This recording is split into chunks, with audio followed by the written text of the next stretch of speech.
అనంతపురంలో మనం చూస్తే వెంకటేశ్వర స్వామి రాధాకృష్ణ దేవాలయం నిర్మించడం కోసం తలపెట్టారు. 150 కోట్ల రూపాయల వ్యయంతో ఈ దేవాలయాన్ని నిర్మాణం చేయబోతున్నారు. అయితే ఇక్కడ మనందరూ కూడా గుర్తుపెట్టుకోవాల్సింది, ఇది ఒక ఆధ్యాత్మిక కేంద్రం, సామాజిక సాంస్కృతి కేంద్రం కావాలని మనస్ఫూర్తిగా ఆకాంక్షిస్తున్నా. నాకు అనిపిస్తుంది, ప్రార్థనాలయాలు ఏ మతమైనా కావచ్చు కానీ ఇవి కానీ లేకపోతే ఇప్పుండే జైళ్లు చాలవు, నేరాలు ఘోరాలు విపరీతంగా పెరిగిపోతాయి. ఇంకొక పక్క హాస్పిటల్ కూడా చాలవు, చాలా మెంటల్ హాస్పిటల్ కూడా కట్టాలి అప్పుడు, మామూలు హాస్పిటలే కాదు. అలాంటిది ఒక ధర్మాన్ని కాపాడడం కోసం మనందరికి కూడా ఒక విశ్వాసం కల్పించే వ్యవస్థ ఉండడం మన అదృష్టం. ఎప్పుడు కూడా మీరు ఒకటి గుర్తుపెట్టుకోవాలి, ఈ ప్రపంచాన్ని నడిపించేది ఒక నమ్మకం. చాలా మంది సైంటిస్టులు ఉన్నారు, చాలా మంది డాక్టర్లు ఉన్నారు, చాలా మంది పారిశ్రామికవేత్తలు ఉన్నారు, చాలా మంది జడ్జెస్ ఉన్నారు, జ్యుడిషియరీ ఉంది.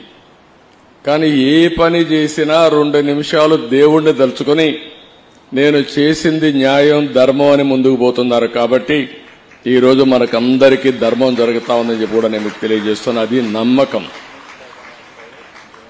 ఓసారి అనిపిస్తుంది, ఇస్రో శాస్త్రవేత్తలు ఈ రాకెట్ లాంచెస్ ఇవన్నీ చేస్తా ఉంటే వాళ్ళు నేరుగా దేవుని దగ్గరికి పోయి ముందు దేవుడికి నమస్కారం పెట్టుకుని ప్రార్థనలు చేసి తర్వాత ఇనాగ్రేషన్కి వెళ్లే పరిస్థితి ఉంది. ప్రపంచాన్ని నడిపించేది మనకు తెలియని శక్తి. ఆ శక్తి దేవుడి రూపంలో మనందరం కూడా కొలుస్తున్నామని చెప్పి కూడా నేను మీకు తెలియజేసుకుంటున్నా. ఇక్కడ హరే కృష్ణ మూవ్మెంట్ అయితే చాలా వరకు పెద్ద ఎత్తున ఇంకొక కార్యక్రమానికి కూడా దేవుని సేవే కాకుండా మాధవ సేవ కూడా, మానవ సేవ కూడా.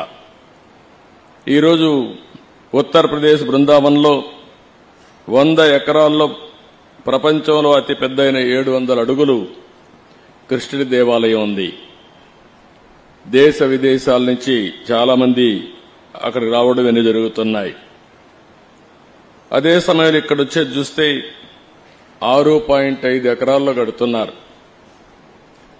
అదే సమయంలో నేను టెక్నాలజీని ఎప్పుడు ప్రమోట్ చేస్తూ ఉంటా, ప్రేమిస్తూ ఉంటా. ఎందుకంటే ఐటీ రాబోయే రోజు ఇప్పటికే మీరు చూస్తున్నారు, నాలెడ్జ్ ఎకానమీకి బ్యాక్ బోన్.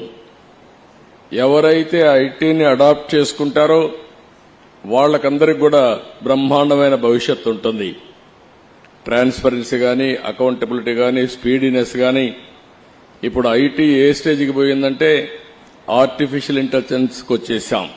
ఏఆర్కి వెళ్లిపోయిన తర్వాత ఈవెన్ ఆర్డినరీ పర్సన్ కూడా ఎక్స్ట్రాడినరీగా ప్రవర్తించడానికి అవకాశాలు ఉన్నాయి. మీరు చేసే ఏ పనికి కూడా 80% సజెషన్స్ వచ్చే అవకాశం ఉంటుంది. అలాంటి ప్రతిష్టాత్మకమైనటువంటి టెక్నాలజీలో ఓసారి నాకు కూడా గర్వకారణం. నేను 25 సంవత్సరాల కంటే ముందు దీన్ని ప్రమోట్ చేస్తే ఈరోజు ప్రపంచంలో అన్ని దేశాల్లో ఇండియన్స్ వెళ్లారు. వాళ్ళల్లో 30% తెలుగు వాళ్ళు ఉన్నారంటే ఒక తృప్తి, మనం చేసిన పని ఫలితాలు వచ్చాయని.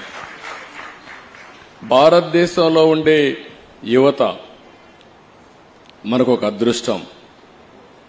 ఏదైతే టెక్నాలజీ ఫస్ట్ మూవర్ అడ్వాంటేజ్ తీసుకున్నాం, ఇంకొక పక్కన ఏదైతే యువత రావడం విండ్ఫాల్ గెయిన్ గా వచ్చింది, ఈ 2 డెడ్లీ కాంబినేషన్ కింద మన యువత ప్రపంచంలో బ్రహ్మాండమైన ఆంటర్ప్రెన్యూర్స్ గా తయారయ్యారు.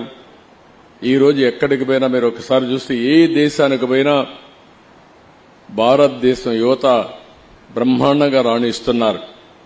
అంటే మనం ఎక్కడ ఎత్తుక్కోవాల్సిన పని లేదు. ఏ సిటీకి పోయినా పాష్ లొకాలిటీకి పోయి ఇక్కడ ఇండియన్స్ ఉన్నారా అని చూసుకుంటే అక్కడ మన వాళ్లే ఉంటారు. రెండోది, ఆ కాలనీలో తెలుగు మాట్లాడే వాళ్ళు చూస్తే 30% తెలుగు వారే ఉండడం తెలుగు జాతికి కూడా గర్వ కారణం అని చెప్పి కూడా నేను మీకు తెలియజేస్తున్నా.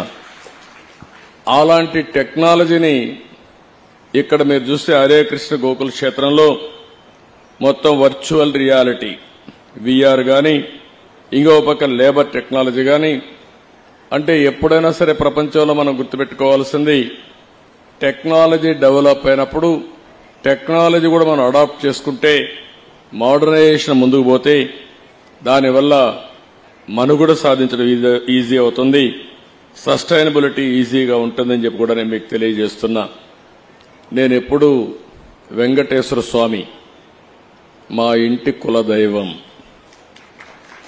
మా ఇంట్లో నుంచి నేరుగా చూస్తే మంగాపురం సైడు గోపురం అక్కడంతా కూడా 3 నామాలు కనబడుస్తూనే ఉంటాయి. ఇంట్లో నుంచి పైన ఎక్కి చూస్తే తిరుమలలో ఉండే 3 నామాలు ఇంటి దగ్గర నుంచి చూసే అవకాశం వస్తుంది. నేను నమ్మిన దేవుడు, నమ్ముతున్న దేవుడు, నేను ప్రార్థించే దేవుడు వెంకటేశ్వర స్వామి అని చెప్పి కూడా నేను మీకు తెలియజేస్తున్నా. ప్రతిరోజు ఒక 2 నిమిషాలే నేను ఒకటే కోరుకుంటాను, దండం పెట్టుకొని 1 నిమిషం ప్రార్థన చేసి ఇప్పుడు ఒకసారి చూస్తే నాకు ప్రాణ భిక్ష పెట్టింది కూడా వెంకటేశ్వర స్వామి. అదొక మిస్టరీ కూడా. 2003లో నా మీద 23 క్లేమోర్ మైన్స్ ని బ్లాస్ట్ చేస్తే సాక్షాత్తు వెంకటేశ్వర స్వామి నాకు ప్రాణభిక్ష పెట్టాడు. ఏదో చెయ్యాలని ఆ రోజు నన్ను కాపాడాడు. అలాంటి వెంకటేశ్వర స్వామిని నేను ప్రార్థించేది నాకు శక్తి, సామర్థ్యాన్ని, తెలివితేటలు ఇవ్వండి,